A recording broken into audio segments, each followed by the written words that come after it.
कोई शर्म वरम भी है कि नहीं तुम दोनों को, या बिल्कुल ही बेच खाई है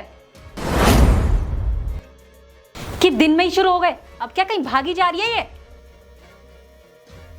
शादी हो गई है, तेरे ही पास रहेगी, रात को कर लियो जो तुझे करना है, या अपनी माँ के ही सामने करेगा।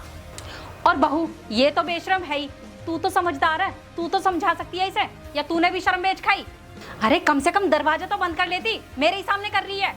अरे तो यार मम्मी आपको भी नॉक करके आना चाहिए ना, आप नई बहू के कमरे में ऐसे ही आ रही हो बिना नॉक किए।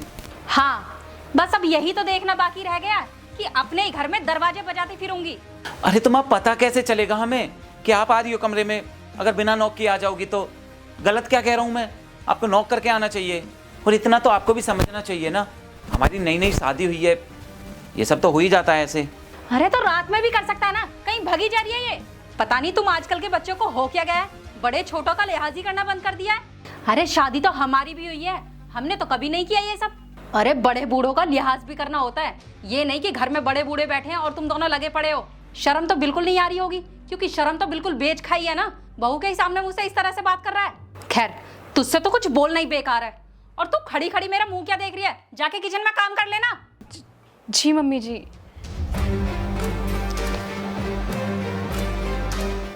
बिल्कुल ही हद कर रखी है, शर्म लिहाज नहीं है बिल्कुल भी।